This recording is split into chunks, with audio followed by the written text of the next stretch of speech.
Mañana se debería conocer el nuevo índice de inflación de mayo, que la mayoría de las consultoras hablan de que estaría entre el 5 e incluso un poquito menos del 5, y esto casi es la mitad de lo que fue el mes anterior. La situación, hay varias cuestiones en el medio, porque si bien la inflación podría ser un 4,8, 5% aproximadamente, queríamos conocer qué significa esto en el marco de un año inflacionario que hemos empezado con un 25% de diciembre, y estamos en contacto con Daniel Calvete, director de Indecom, que hicieron un relevamiento del Instituto de Estudio de Consumo Masivo, y ellos dan justamente, han mostrado la caída justamente de este proceso inflacionario. Daniel, muy buenas noches. Laura Trivio lo saluda. ¿Cómo le va?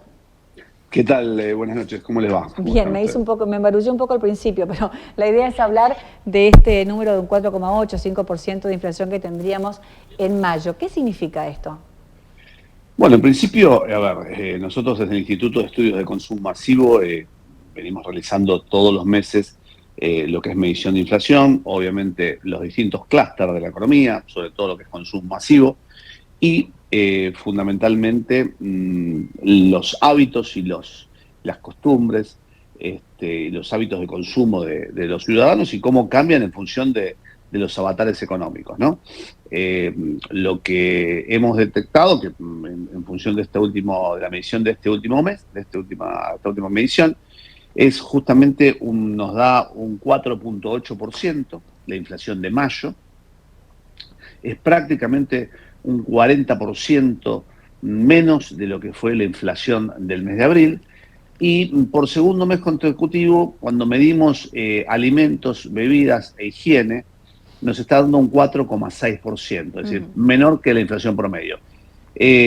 Acordémonos que durante prácticamente los últimos 4 años, siempre la medición de alimentos y bebidas daba más que la inflación promedio general. El mes de abril y el mes de mayo dio por debajo de la inflación promedio general. Y cuando analizamos la inflación núcleo, que es aquella inflación que no contempla ni los precios o valores estacionales, ni tampoco todo lo que son cuadros tarifarios regulados, o aumentos excepcionales, caso de energía y demás, ahí nos está dando un 3,9%. Esto tiene varias lecturas. El gobierno lo ve como algo muy positivo, de hecho es positivo. Salimos de prácticamente estábamos a las puertas de una hiperinflación en el mes de diciembre. Hoy la macroeconomía se está acomodando, la distorsión de precios, hay una distorsión muy fuerte en lo que es precios y precios relativos, eso también está acomodándose, pero por otro lado también la otra lectura es, bueno, ¿a costo de qué está bajando la inflación? Y está bajando a costo de una recesión muy, muy fuerte. Habíamos quedado en que la inflación había bajado justamente por el proceso de recesión que estamos viviendo, y esto por supuesto que desde el punto de vista que uno lo mire, no es muy positivo para el país, ¿verdad? Y no, a ver, estamos en un proceso similar al primer trimestre del 2001, ¿no? Es un proceso donde hay un reacomodamiento de precios relativos, hay una desaceleración muy fuerte a costa justamente de esta recesión y esta caída del consumo, donde vemos que la gente está comprando de una manera muy racional, de una manera muy planificada, hay muchos cambios de hábitos en el consumo, creo que nos pasa a todos. La gente no está validando precios y al no validar precios generó en muchos casos sobrestock de muchos productos, sobre todo en primeras marcas, hablando siempre de consumo masivo, que han generado hoy unas bajas de precios. No nos olvidemos que entre los meses de octubre, noviembre y diciembre, muchas industrias y grandes industrias han generado su estructura de costos con un dólar entre 1.500 y 2.000 pesos, o sea que todavía tienen tiempo para bajar. Y eso ha generado, como te decía, una recesión muy, muy fuerte que la vamos a vivir hasta fin de año, ¿no? No es que va a haber un rebote en B corta o un rebote en pipa. Vamos a tener, todavía no se ha tocado el piso de inflación, estimamos que va a estar entre los 3 y los 3,5, sobre todo en el último trimestre del año. Y recién en el primer trimestre del año que viene vamos a ver una recuperación muy gradual. No es menor el dato que el año que viene es un año electoral, ¿no? También. Sí. Ahora, Miguel, cuando decimos hay un proceso de recesión y no usaste el término de enfriamiento de la economía, la gente está consumiendo totalmente distinto, por allí suena palabras nada más, pero la realidad es que cuando hablamos de esto, hablamos de personas que hoy no hacen todas las comidas diarias, o que de una marca A pasó a una marca D, ya ni siquiera estamos hablando de una marca B o C, digo, una realidad de consumo que a muchas familias argentinas les está doliendo, porque estamos hablando de gente que tenemos un 50% de pobreza en el país, digo que ahí estamos hablando de gente que no es que dejó de comprarse una zapatilla, dejó de comer, ¿no? Efectivamente, nosotros venimos realizando junto con 2 universidades nacionales y con el Observatorio Social de la Universidad Católica de la UCA, estudios sobre los niveles de pobreza. Hoy, en regiones como el NOA o el NEA, que es una región donde está su provincia, al igual que en el conurbano bonaerense, los niveles de pobreza están superando el 60% en menores de 17 años. Como usted bien decía, 4 de cada 10 hogares, es decir, el 40% de los hogares de sectores vulnerables están sustituyendo una comida principal, que por lo general es la cena, por una colación. Esto ha generado un cambio de hábito y la gente pues, ha crecido muchísimo las categorías, por ejemplo, lo que es desayuno y merienda, en supermercadismo la categoría es la familia de ese producto, ¿no? O sea que todos los productos de desayuno, de merienda, farináceos, alfajores, snacks, y la gente suple una comida por eso. Eso realmente es preocupante porque a mediano plazo, ni hablar a largo plazo, pero a mediano plazo está generando, va a generar problemas cognitivos en aquellos que son niños menores de 5 años. Esos problemas cognitivos llevan a la no escolaridad o la deserción escolar. Esos problemas de deserción escolar llevan a problemas sociales que terminan muchas veces en problemas más de fondo, ¿no? Como por ejemplo el caso de delincuencia, drogadicción, etcétera. Entonces, creo que ahí es donde el gobierno, más allá de los dogmas liberales y que muchos podamos compartir en muchos sentidos, si nos vamos a la cuna del liberalismo, que es Gran Bretaña, Inglaterra, mismo Estados Unidos, los bienes esenciales, que son alimentos, y medicamentos, que todavía no hablamos de medicamentos, pero los niveles también, prácticamente el 21% de aquellas personas que estaban haciendo, sobre todo jubilados, un tratamiento por alguna patología crónica, están o discontinuándolo o abandonándolos, y eso es muy grave. Y como te decía, hay realmente en países del primer mundo y aquellos países liberales, caso nombrábamos Inglaterra o Estados Unidos, donde es la cuna del liberalismo, realmente el Estado monitorea los bienes esenciales, alimentos y medicamentos. Los monitorea, no es que hay control de precios, pero sí hay control de costos y hay un análisis muy exhaustivo de los costos y obviamente una muy férrea vigilancia sobre cuestiones de competencia, sobre cuestiones de monopolios u oligopolios. Argentina, lamentablemente, si bien tiene una ley de defensa de la competencia, creo que es otro de los grandes desafíos del gobierno, evitar la cartelización que se está dando en alimentos y sobre todo en el caso de medicamentos. Bueno, hoy se conoció incluso, en los últimos días en realidad, un informe muy fuerte de UNICEF con respecto a este tema, Miguel, hablando justamente de la cantidad de niños que no están comiendo, no hacen las comidas correspondientes, de la cantidad de ancianos, miles de ancianos que han dejado de consumir, como vos decías, los medicamentos correspondientes o eligen algún que otro, y eso se ve también en la baja de venta de las farmacias, la cantidad de gente que ha, creo, cerca de un 20% que dejó de pagar las prepagas, por ejemplo. Digo, todo habla del detrimento de la calidad de vida del argentino.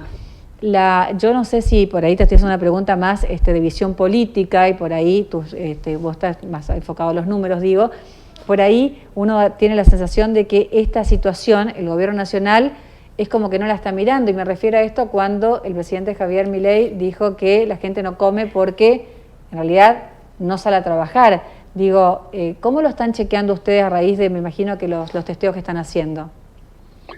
No, a ver, no es que la gente no come porque no sabe trabajar, no sabe trabajar. Obviamente habrá gente que tal vez quiera vivir del Estado y bueno, puede ser entendible lo que dijo el presidente en función de eso, pero realmente hoy la gente no come porque en muchos casos, en la gran mayoría de los casos, un jubilado que cobra 200.000 pesos y gasta 60 o 70.000 en medicamentos porque no le cubre el 100% PAMI y gasta otros 60 o 70.000 pesos en alimentos comprando lo mínimo indispensable, además tiene que vivir, tiene que viajar, tiene que alquilar su casa, en el caso de que no tenga la suerte de tener algún familiar, un hijo o tener su propia vivienda. Es decir, es imposible vivir de esa manera.